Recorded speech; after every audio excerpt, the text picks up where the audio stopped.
Welcome into Cornhusker Connection. I'm Brandon Shanahan, joined with the fellas, of course, Brooke Byrne and Tyler Sprinkle. Boy, we got a great week of college football coming up. And before we kind of get into that, I really thought last weekend was going to kind of stink for college football-wise as far as like having marquee matchups and good games. But it turned out, I thought it was a barn burner of a week. I'm stoked. Yeah, some games were really, really good. Some games lived up to be not so great. But definitely a lot more games out there than we thought.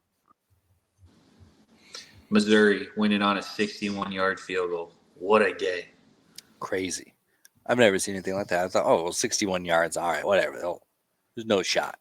Well, it's crazy because that is the kicker. Who was it? Missouri played last year that he missed an extra point to force overtime. That sounds about right. They were saying all game how bad he was from short yardage, but from deep, he drills them for some reason. Oh, my God, dude. Insane. What a trick. Love that. But also, did you guys stay up? Well, I was texting with you guys. The Colorado State game was insane, too. I've never stayed up that late for a college football game before. Yeah, it was the most viewed college football game of the weekend and for a long time, which was crazy. But, man, Jay Norvell had Colorado State ready to go. Yeah. They had 176 yards in penalties. I don't know how prepared that sounds. Well, you got to get them juiced up. Got to get the boys going. We're juiced up, that's for sure. I mean, as a 24-point favorite, Colorado should have shit all over them, and they didn't. Colorado State ran one play, and it was shallow crossing routes that worked all night. Every single time. That kid had 18 catches for like 150 yards off of just drag routes. What are we doing? Outstanding stuff. Yeah, I guess I'll say the offense was very dialed in. And then we also had a bit of a discussion I'd like to get into about storming the fields. I think you guys are big-time haters, and the vibes are awful. I mean, just the two ways that they did it, like it would have been cool to see Colorado storm against TCU because that was a huge game for them. But storming against Nebraska, who you won by 20, you were favored in the game, is crazy to me. And then storming against Colorado State, who you were a 24-point favorite. I get it went into double OT. It was a crazy game, but does not warrant a storming of the field. Like, I mean, what next? Are we going to start storming against Sam Houston State when you beat them by 50? Yeah, I'll say I definitely give them more of a pass Saturday night against Colorado State than I do Nebraska because the vibes just were – for me, it's all about vibes. And I think that Colorado State game was insane. And the vibes – if I'm putting myself in the shoes of a college student, I mean, what an atmosphere. I'm not pulling out my calculator being like, well, if we're favored by this many points and we win it by this many, we could store double overtime against a rival. A rival, by the way, who they hate way more after the game than the game started after that hit against Travis Hunter. I don't think it was that bad of a hit, but if I'm a Colorado fan, I sure fucking do.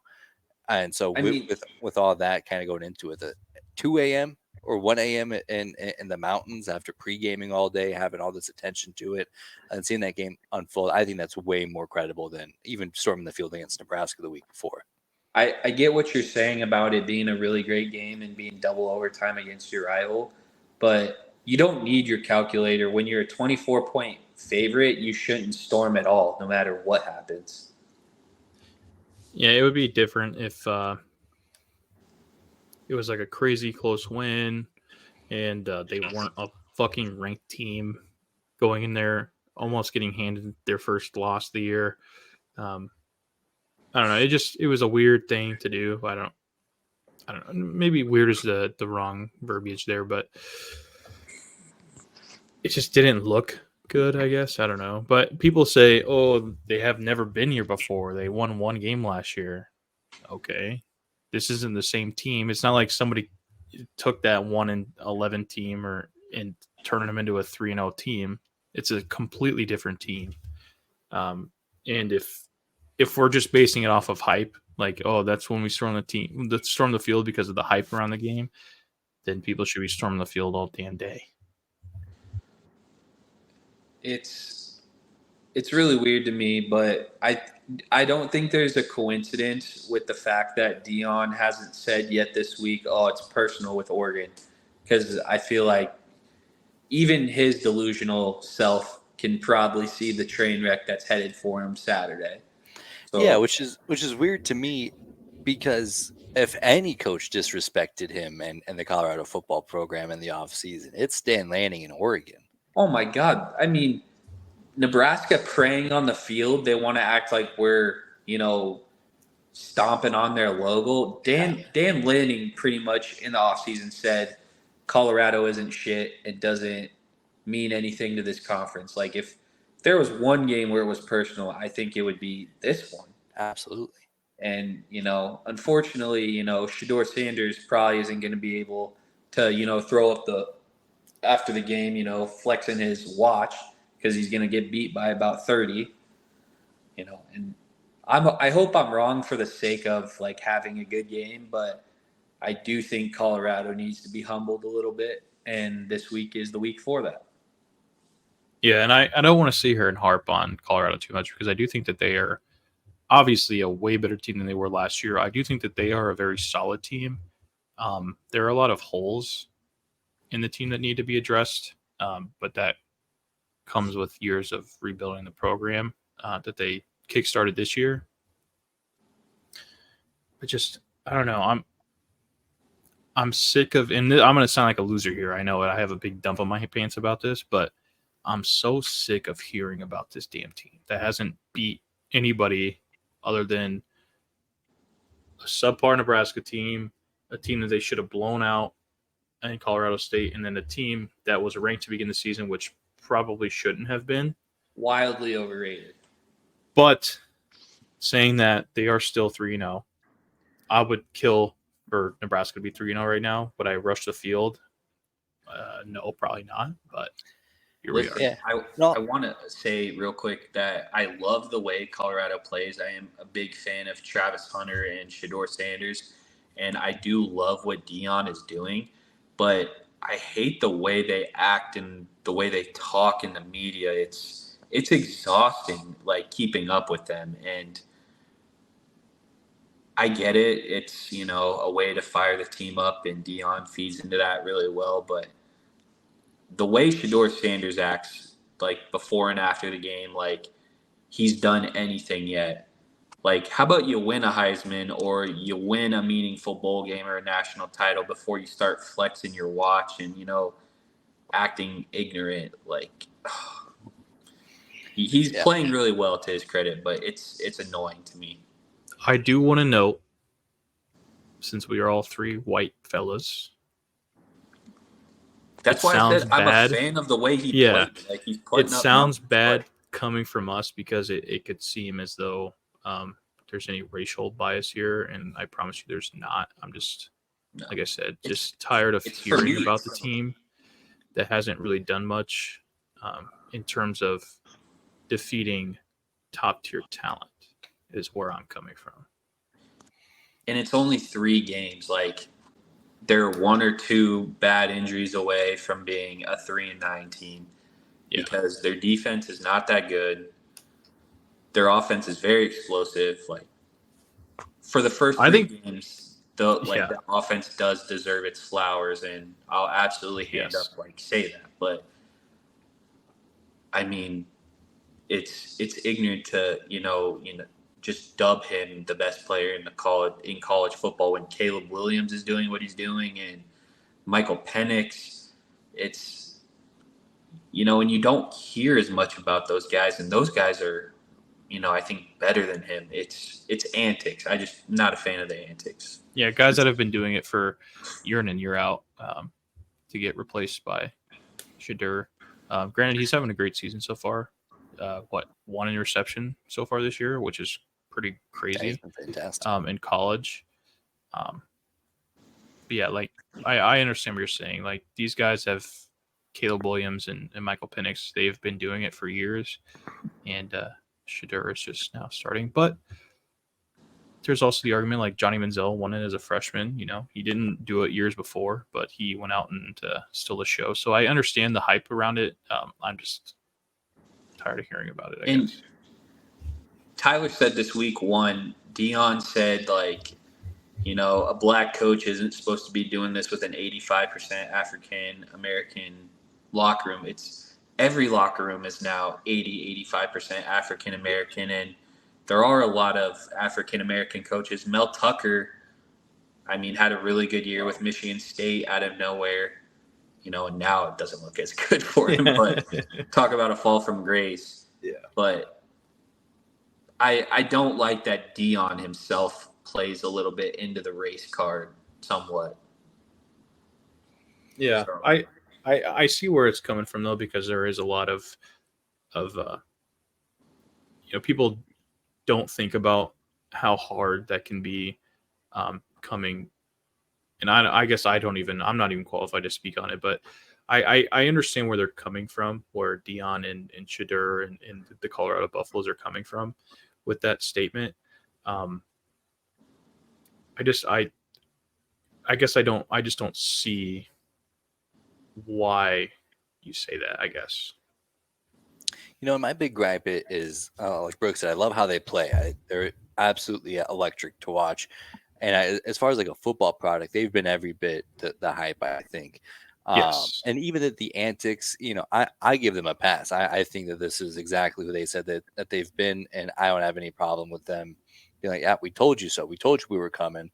But the thing that keeps me up at night is this kind of success and excitement and overall attention couldn't be happening to a worse fan base. And it kills me that Colorado gets the fruit of all this excitement. Yeah, the fact that they were like sending death threats to that safety and his family, like that's a little extreme.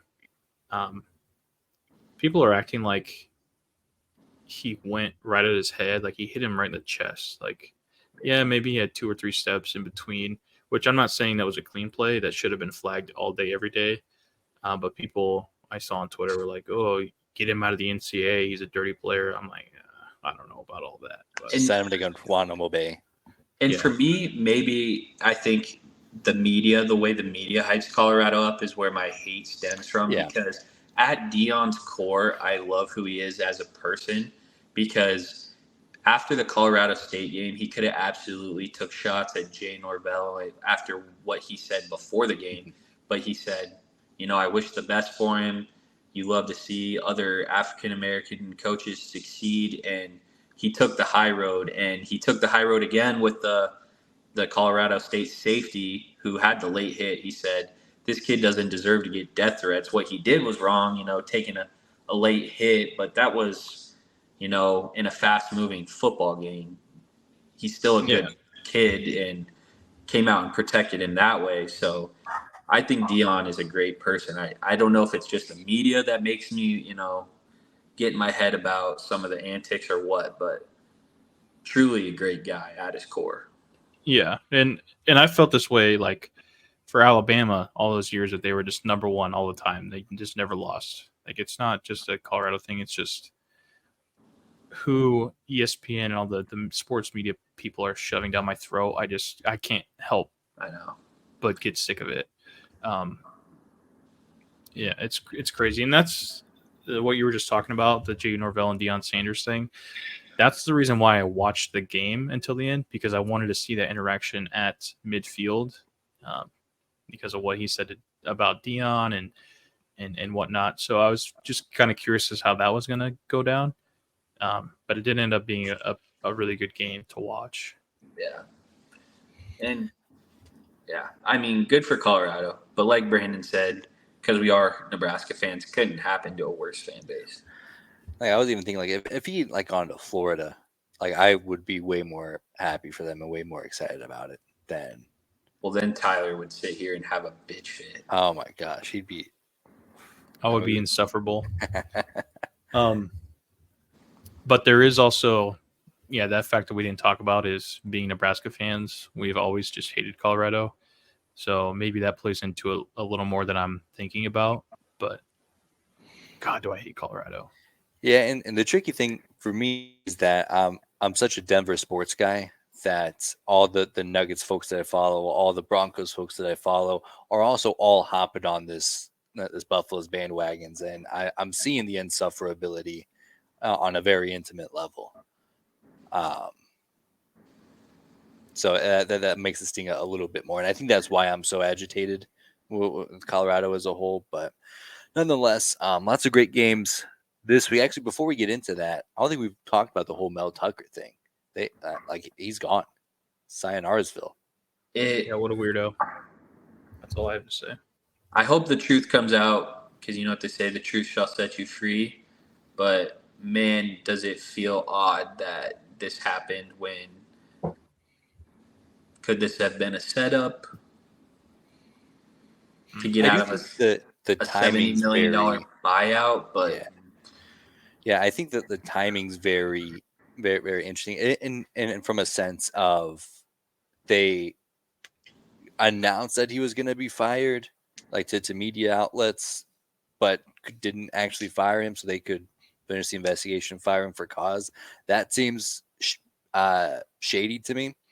I get the want to fire him, and if I'm looking at it from a Michigan State standpoint, I'd still rather bet on Mel Tucker than any other coach to come in and clean up a mess like this, unless you can get like I don't even know, like CK from Kansas State or even Jonathan Gannon from Oregon State. I've seen his name kind of thrown around as a big target, but I'd still I don't know if it was like a witch hunt as much of the procedures has been what's throwing me off. yeah, I don't know. It's very odd.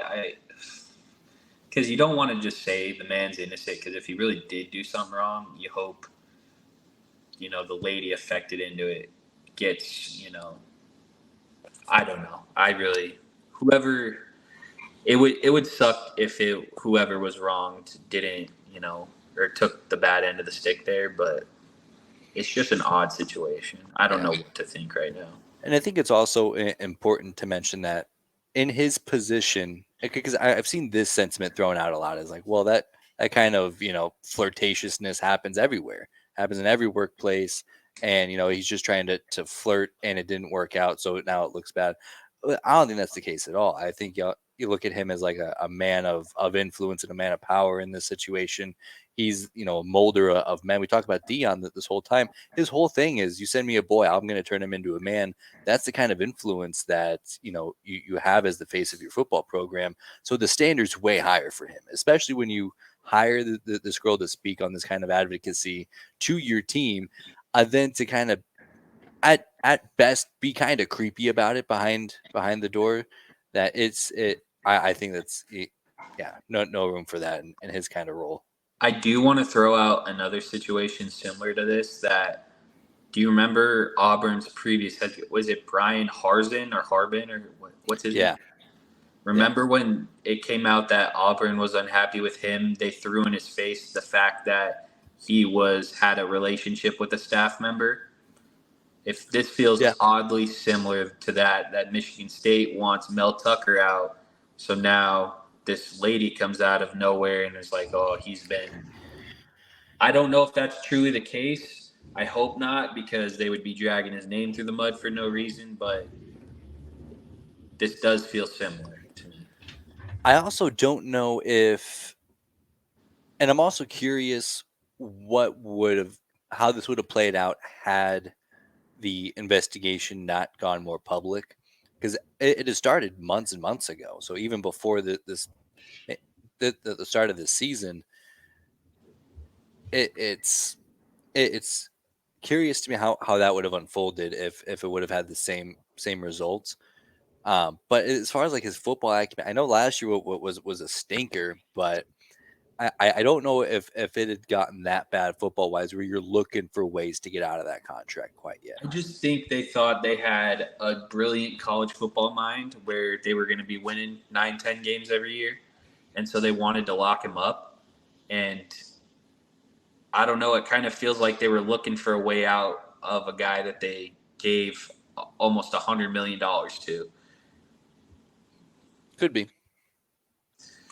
Could be. Who knows? We'll see. We'll see how it plays out. Nonetheless, another reason why Colorado fans are celebrating Midnight Mills out of his big contract. So, if you're Michigan State, who are you looking to replace him?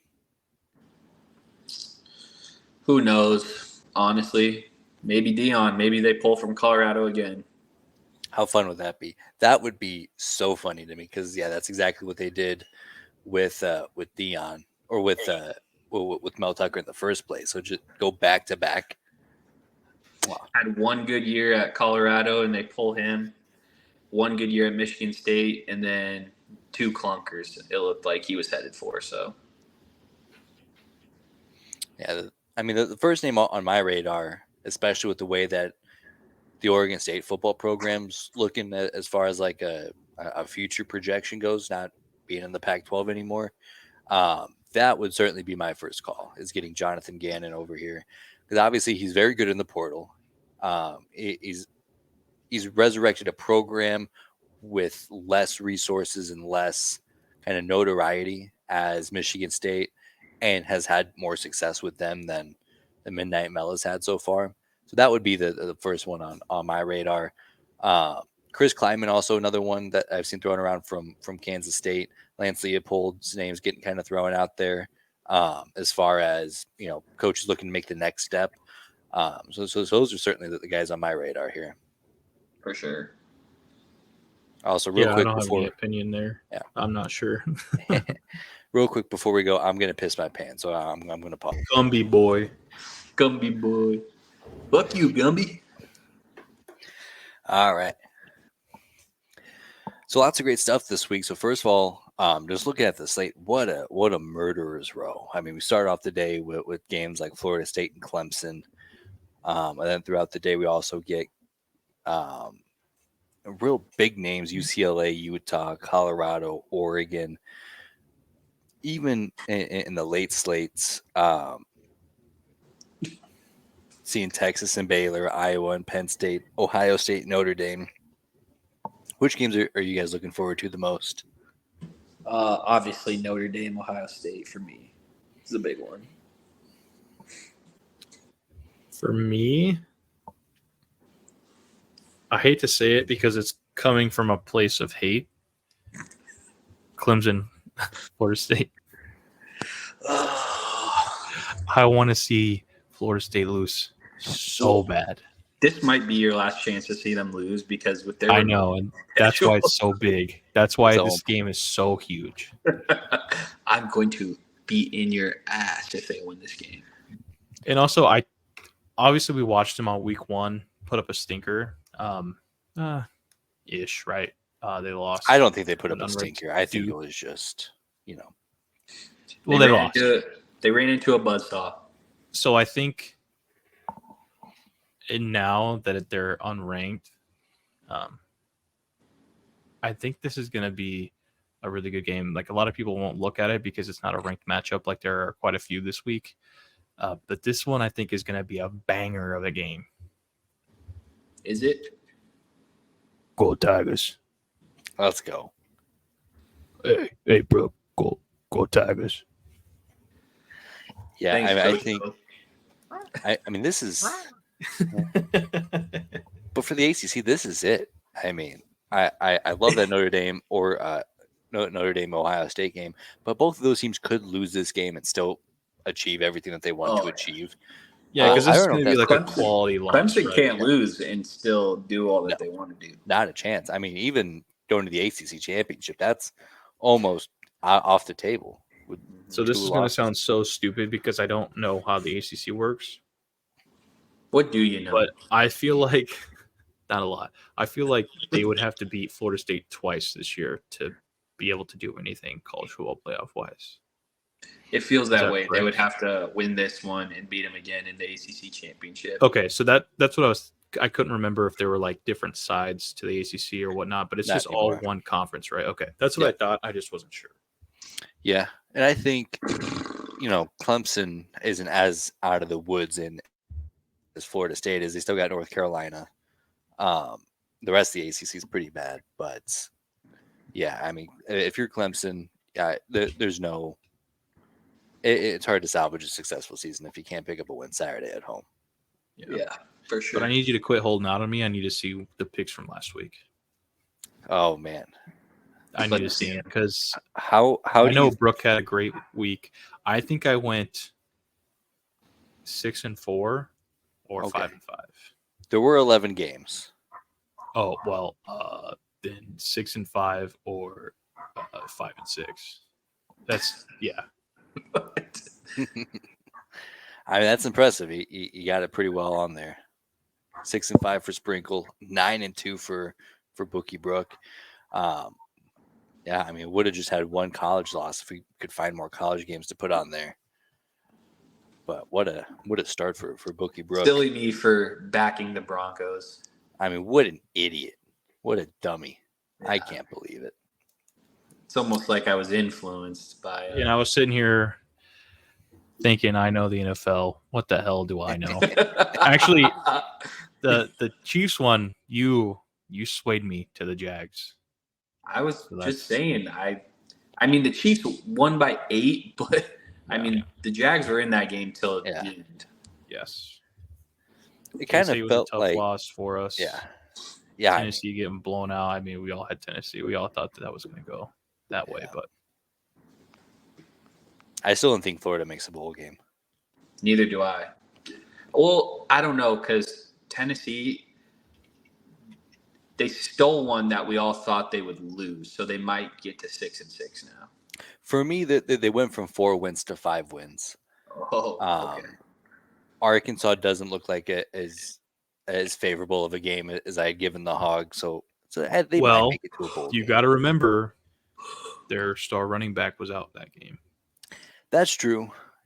And I would still pick Arkansas, but I think the gap's closer than I did when I picked them to win 4 games. There's no shot Arkansas should have lost to the Mormons in Fayetteville. Like that's I crazy. agree. They don't look as dominant as they have, but I still think they're a pretty solid team when healthy. You know, and the thing with Arkansas, and I followed them really closely last year with our entering the transfer portal project. They are the type of team to just lose a dumb game. Oh, You can almost count on it every year. Last year they lost against that Texas A&M team. They had a scoop and score against them on their own on the goal line. All he has to do is reach the ball out over the goal line. It's a touchdown for Arkansas. He drops it, they scoop it, score all the way back in Jerry World. But yeah, I think that they're a good team, and I think it's just a dumb game for Arkansas to lose, which is pretty standard for the Hogs here. Also, credit to Brooke. Northern Illinois, they had 11 points. He picked 10. Nebraska was a bit off, but solid stuff all around for Bookie Brooke. I was happy to be wrong about that score prediction. I'm glad we separated ourselves. So moving on to this week. Go ahead. Never mind. I'm all over the place right now. I apologize.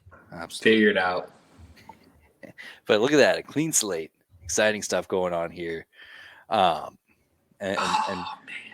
I mean, the first one is a doozy. That's what I was thinking. Man, that's a tough one because I really want to take Purdue. Yeah.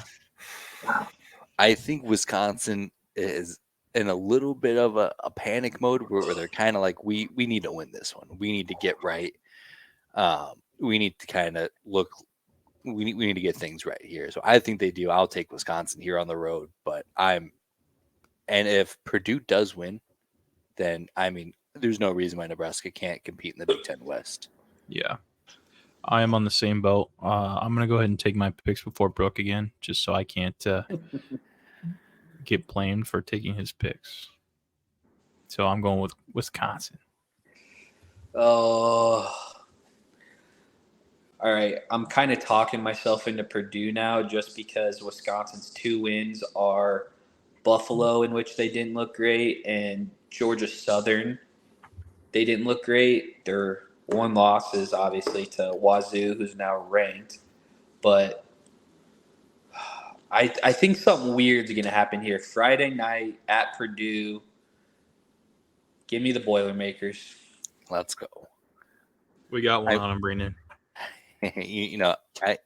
Before the season, I would have thought that. Now that I'm looking at those records below, I'm like, he might have one on us now. Nope. So that's a great start. Florida State and Clemson. Talked about this a little bit on Bookie Brooke and the boys. I'm going to hedge myself a little bit here. I'm going to take Florida State. You son of a gun. Come on, Tyler. Pick Clemson. I'll be 2 up on you. Go Tigers. Let's go. You know where. I mean, you don't even got to ask me. I don't know what I'm waiting for. Yeah. Oklahoma and Come on, Cincinnati. Tigers. A wise man once said, "What's understood don't got to be explained." Oklahoma and Cincinnati. Did I spell Cincinnati right? I don't know. C-I-N-C. Yeah. Okay. Yeah, I think you did. I think there's sure. C-I-N-C-I-N-A-T-T-U. Yeah, you did. Okay. And I'm doubling down on it either way. I just didn't know if I was in the wrong. It looks like it's not spelled correctly, but it is what it is. Oklahoma and Cincinnati. If Cincinnati didn't look so bad last week, There's an extra T. There's I an thought extra so. T. Yeah. Okay. Let me just add that in there then. I figured, but I'm also not the best speller, so I just wanted to double check myself there. Cincinnati. Yeah, Cincinnati titty. Cincinnati titty. That's fitting because that's what their team is. Give me Oklahoma by 30. Yeah. I weirdly think I know Cincinnati lost to a MAC team. I think Oklahoma, but closer than you would think. And that's where I'm at. I think that they kind of dial it in a little bit more. I don't think Cincinnati's also a cakewalk of a place to play. They've had a lot of success at home the last couple of years, but I think and Oklahoma could very well overlook them, but I don't think it's enough to pick the upset here.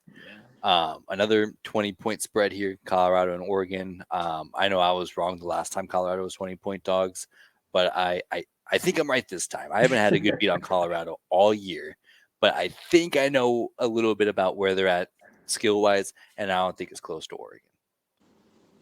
I agree. Oregon. Do you say that you think that Oregon's going to overlook them? I think Oklahoma could overlook Cincinnati. My apologies. But I don't think.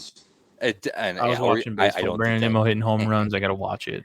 I don't think Oregon's going to overlook Colorado at all. And now I think this is kind of we're going to get to see the downfall of being such a prominent program is that they're going to get every team's best stuff, whether it's Oregon or USC or Washington State or Arizona. I mean, a win against Colorado this year is going to have way more weight to it than it normally would.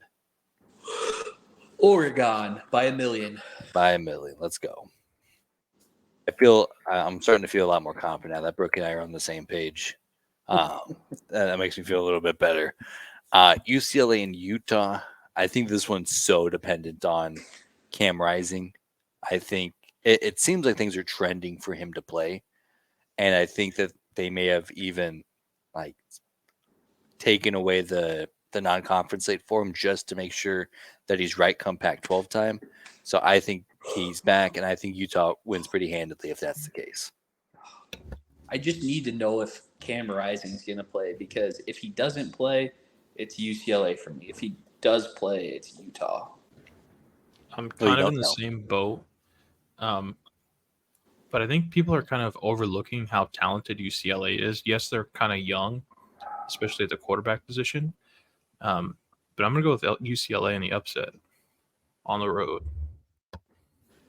Give me UCLA just because I don't think Cam Rising is going to play.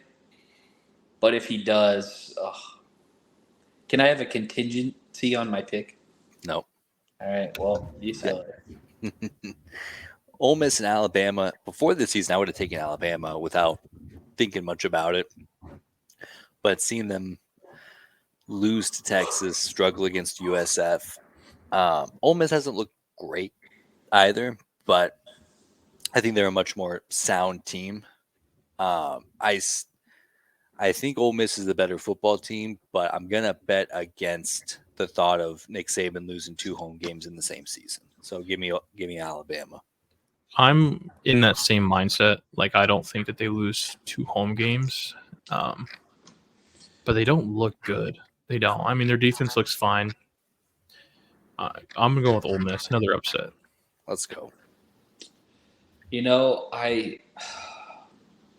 I love what both of you are saying. Like, my eye test just tells me Alabama's not good this year. But you know what? They do have one of the best. Give me Ole Miss. They do have one of the best college coaches of all time. I just have to bet against. Yes. Fuck Saban. Ole Miss. Let's go. I mean, that would be a real changing of the guards, I think, especially looking at the SEC West and how Alabama's run that division over the last 10 years. Of course, LSU getting one on them last year, but kind of passing the torch to Lane Kiffin. Oh. Huge.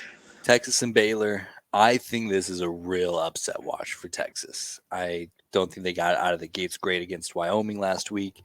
I think Baylor is so desperate to get things right and that they have this one circled in their calendar in Waco. Give me Baylor with the upset. I think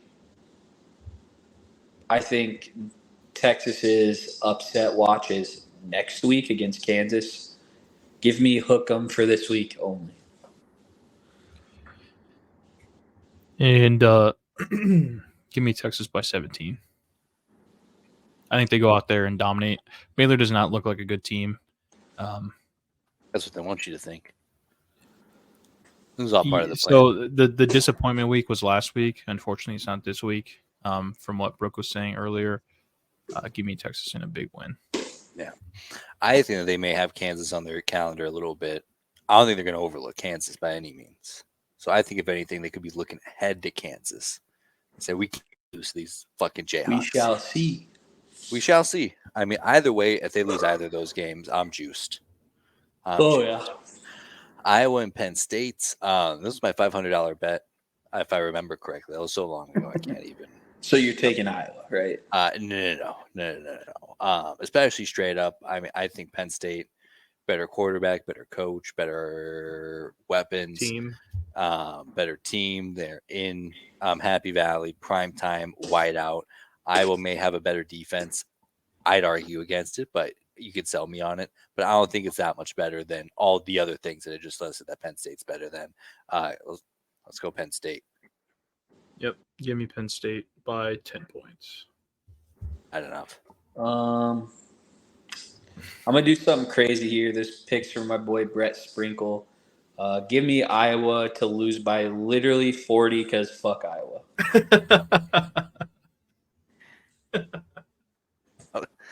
Some great stuff. Shout out Brett for.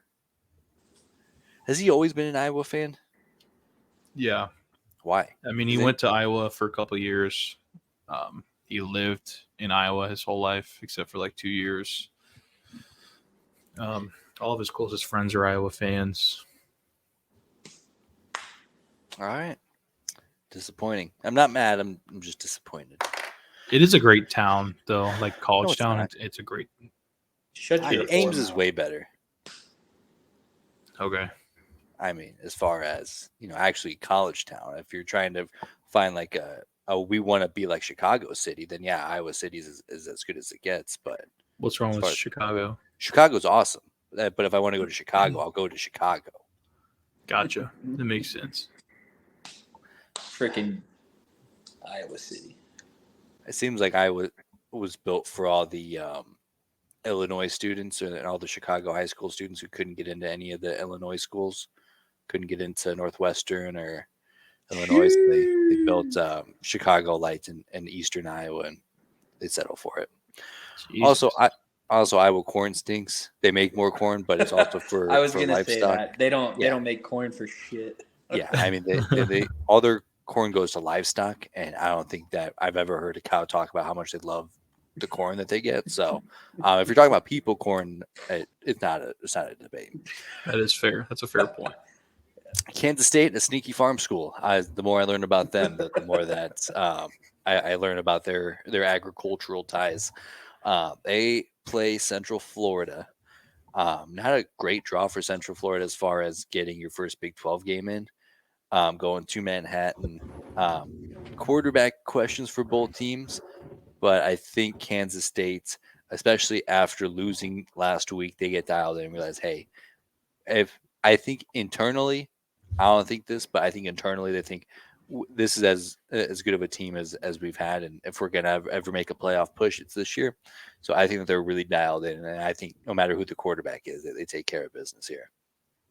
I agree. Kansas State by 7. Emaw for me as well. I don't know what to think with the quarterback questions, so give me the home team. Then the big one, Nebraska and Louisiana Tech.